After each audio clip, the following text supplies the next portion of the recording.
also am an educator, and there were many days when I was, what was her name? When I was Lindsay. But I'm going to tell you about a day when I wasn't. And I want to talk to you about, let's go back to about 1996. I took a look at the room, and I think I don't have to explain what 1996 was like to most of you. But this was back at a time when we didn't have computers on our desks. Given the, we didn't have pay phones, we didn't have cell phones. People were just getting beepers, but just the drug dealers. And it was generally that kind of time. It was a time when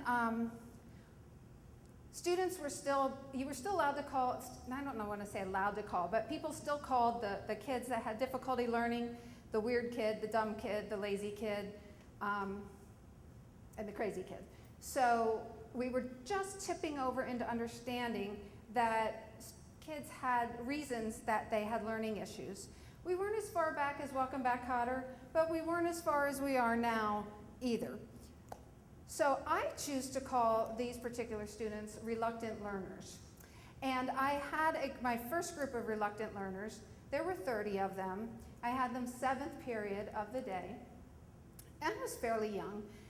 And I thought it was me. I thought I cried every single day afterwards because I felt like I just couldn't get through to them.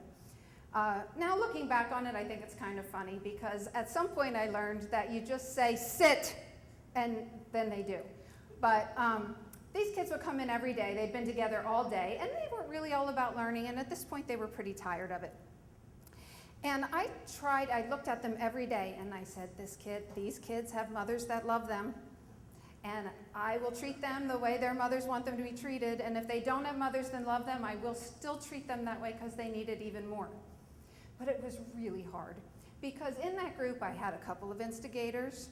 I had a few that were just mean, and then I had these great kids who just wanted to learn something if everybody else would just shut up. So I tried everything. I started with the traditional things, I tried explaining to them. This was 9th grade. I tried explaining to them, you really can't get up and walk around because what if everyone got up and walked around? Now let me tell you what happens when you try to explain that to someone whose whole goal is not to learn anything. 3 steps. 1, deny. I wasn't talking. Yes, you were. No, I wasn't. Yes, you were. Okay, now we're 5 minutes, we've wasted. 2nd, off on a technicality. Well, really, I was whispering. And then the 3rd step is blame the person. Well, if you were more interesting, I wouldn't have to do this. So basically, this is who I was dealing with a lot of the time. I did not have enough seats to get these kids far enough apart from each other in order for them to not look at each other and talk and talk and talk and talk. But I was getting somewhere. We employed the traditional methods of discipline. And I was okay until we got to this short story, and we were reading it in the midst of the whole Beavis and Butthead era, if you remember. And this story was a 1950 radio play, and I don't know what this guy was thinking when he wrote this play, but Freud would have been thrilled, because I'm taking a class of 30, mostly male, 9th graders, and we're reading this story that's called A Shipment of Mute Fate. Now let me tell you about this story. The main character is Captain Wood. I'll be Captain Wood, I'm Captain Wood. So that's the first thing. Now, no lie, Captain Wood was tracking down a snake that was let loose on the ship, and this snake's name was, no lie, the Bushmaster. And I am telling you right now that I was thinking, who are the sons of bitches who wrote this book? Because they are there laughing their heads off, thinking, wait till they get a load of this in class, So I was okay until then, and then just it got worse. I happened to be dating a soccer coach who turned out to be my husband, and so I thought, I'm not talking to them anymore. I'm going to go with a yellow card, red card method. If I put a yellow card down on your desk, you have a warning, red card, you're done, you're out. But at the end of the week, because I believe in rewards, anybody who didn't get any cards, I would call their parents, and I would say, they were whatever they wanted. They could ask for anything. Most of them wanted me to call their parents, so I would call. Hi, is your mom there?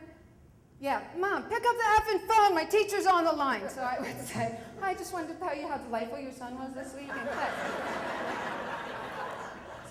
So we proceed our way through this, and I'm good, and I'm really good. And in my own defense, my dad was dying of cancer, and he had just died.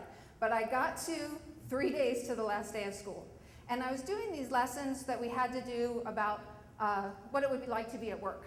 So I'm at my overhead projector, and I'm standing there, and I'm going through 1, 2, 3, 4 in this particular work module of what you need to know at work.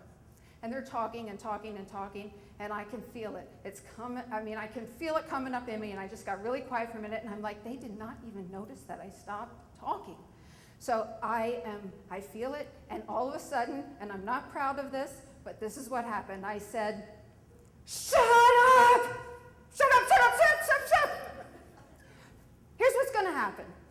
Tomorrow, when you come here, if you are prepared to sit there and pretend to be paying attention, don't show up. I don't care where you go. You can go to the cafeteria, you can go to the library, you can smoke in the bathroom, go to Turkey Hill. I don't care.